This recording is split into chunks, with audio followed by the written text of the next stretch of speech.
जय हिंद साथियों, welcome to my YouTube channel NMS express class. आज हम लोग देखेंगे साइंस के महत्वपूर्ण प्रश्न जो शुरुआती दौर पे हमेशा कॉम्पिटिटिव एग्जाम में पूछे जाते हैं। एनएमएस एक्सप्रेस क्लास पे आपका स्वागत है। चलिए वीडियो को शुरू करते हैं। फर्स्ट नंबर प्रश्न है दोस्तों, विज्ञान कितने भागों में बटा हुआ है? तो आपको ये मालूम है तो आपको जो प्रश्न का हल मालूम है उसको आपको कमेंट में बताना है और गेस करना है। अगर सही नहीं होगा तो यहाँ पे मैं आंसर भी बताऊंगा, तो आप लोग मिला लीजिएगा कितने इंटेलिजेंट है आप लोग। ओके ना? तो चलिए यहाँ पे ऑप्शन नंबर ए में है 3, ऑप्शन बी 4, 5, 6 ऐसे है। तो ऑप्शन नंबर ए हो जाएगा आपका आंसर, यानी कि 3। विज्ञान को कितने भागों में बांटा गया है? 3। चलिए अगला प्रश्न चलते हैं। प्रश्न नंबर 2, विज्ञान के तीनों भाग हैं, कौन कौन है? फिजिक्स, केमिस्ट्री, बायोलॉजी, उपयुक्त तीनों। तो आपका आंसर क्या हो जाएगा? गेस किए ना दोस्तों? चलिए मैं भी आंसर बता रहा हूँ। आपका आंसर हो जाएगा दोस्तों ऑप्शन नंबर डी, यानी कि उपयुक्त तीनों। फिजिक्स, केमिस्ट्री, बायोलॉजी तीनों विज्ञान के ही भाग हैं। ओके, चलिए बढ़ते हैं 3 नंबर प्रश्न की ओर। 3 नंबर प्रश्न क्या है आपका? 3 नंबर प्रश्न है, जीव विज्ञान के जनक कौन है? यानी बायोलॉजी के जनक कौन है? ए अरस्तु, बी थियोफ्रेस्टस, सी आइंस्टीन, डी उपयुक्त में से कोई नहीं। आपने तो गेस कर ही लिया होगा। चलिए मैं भी आंसर बता रहा हूँ। क्या होगा आपका आंसर दोस्तों? जानते हो? गेस कीजिए। चलिए आपका आंसर हो जाएगा ऑप्शन नंबर ए, यानी कि अरस्तु। जीव विज्ञान के जनक कौन है दोस्तों? अरस्तु। समझे ना? चलिए प्रश्न नंबर 4 की ओर बढ़ते हैं। प्रश्न नंबर 4 है, जीव विज्ञान के कितने भागों में बांटा गया है? जीव विज्ञान को लिखना चाहिए, लेकिन इसको कितने भागों में बांटा गया आपको मालूम है दोस्तों? ए है 3, बी है 2, सी है 4 और डी है उपयुक्त में से कोई नहीं।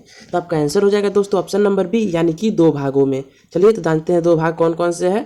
प्रश्न नंबर 5 में, प्रश्न नंबर 5 है, जीव विज्ञान के भाग हैं, यानी कौन कौन? जंतु विज्ञान, वनस्पति विज्ञान, ए और बी दोनों, उपयुक्त में से कोई नहीं। तो आपका आंसर क्या होगा? गेस कर ही लिए होंगे आप। चलिए बढ़ते हैं आंसर की ओर। आपका आंसर हो जाएगा दोस्तों ऑप्शन नंबर सी, यानी ए और बी दोनों। क्या हो जाएगा? जंतु विज्ञान और वनस्पति विज्ञान दोनों है, जीव विज्ञान के भाग 2 होते हैं। तो क्या हो जाएगा आंसर आपका? सी, ऑप्शन नंबर सी, ए और बी दोनों। चलिए बढ़ते हैं अगले प्रश्न नंबर 6 की ओर। प्रश्न नंबर 6 है दोस्तों, जंतु विज्ञान यानी जूलॉजी के जनक कौन है? ए है अरस्तु, बी है थियोफ्रेस्टस, सी है ए और बी दोनों, डी है ल्यूवेनहॉक। जूलॉजी के जनक कौन है आपको मालूम हो तो आपका आंसर बताइए। आपका आंसर हो जाएगा ऑप्शन नंबर ए, यानी कि अरस्तु। चलिए चलते हैं अगला प्रश्न 7 नंबर की ओर। प्रश्न नंबर 7 क्या है आपका? वनस्पति विज्ञान यानी बॉटनी के जनक कौन है? आपका ऑप्शन है अरस्तु, बी है थियोफ्रेस्टस, सी है ए और बी दोनों, डी है ल्यूवेनहॉक। आपने गैस कर लिया होगा। चलिए मैं भी आंसर बता रहा हूँ। आपका आंसर हो जाएगा ऑप्शन नंबर बी, यानी कि थियोफ्रेस्टस। आप समझ चुके हैं कि ऑप्शन नंबर बी हो गया आपका आंसर। वनस्पति विज्ञान यानी बॉटनी के जनक कौन है? थियोफ्रेस्टस। चलिए बढ़ते हैं अगले प्रश्न की ओर। प्रश्न नंबर कितना है? 8। प्रश्न नंबर 8 है दोस्तों, सूक्ष्म विज्ञान के जनक कौन है? यानी सूक्ष्म जीव को उसके विज्ञान के जनक कौन है? अरस्तु, थियोफ्रेस्टस, ए और बी दोनों, डी है ल्यूवेनहॉक। आपका आंसर क्या होगा? आपने गेस कर लिया होगा। चलिए जांचिएगा कि आपका सही है कि नहीं। आपका ऑप्शन नंबर हो जाएगा डी, यानी कि ल्यूवेनहॉक। ल्यूवेनहॉक जो सूक्ष्म जीव विज्ञान के जनक कहे जाते हैं। ओके, तो चलिए बढ़ते हैं अगले प्रश्न नंबर 9 की ओर। प्रश्न नंबर 9 क्या है? कोशिका के खोजकर्ता कौन है?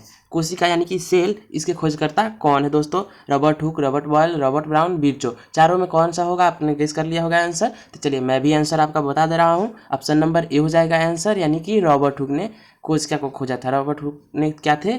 कोशिका के खोजकर्ता थे। चलिए प्रश्न नंबर 10 है, कोशिका की खोज कब हुई थी?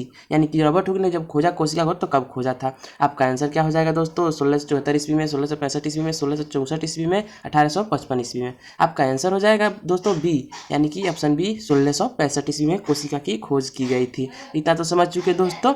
क्या हुआ था? 1665 ईस्वी में कोशिका की खोज किसने की थी? रॉबर्ट हुक ने। और जाते जाते आपको कमेंट में ये भी बताना है दोस्तों कि कोशिका का वैज्ञानिक नाम क्या है। जैसे मानव को बोलते हैं होमो सेपियंस वैज्ञानिक नाम, उसका वैज्ञानिक नाम क्या है? आपको जाते जाते मैं बोल रहा हूँ कि जय हिंद दोस्तों। अगर वीडियो पसंद आई तो लाइक और पेज को फॉलो जरूर कीजिएगा। जय हिंद।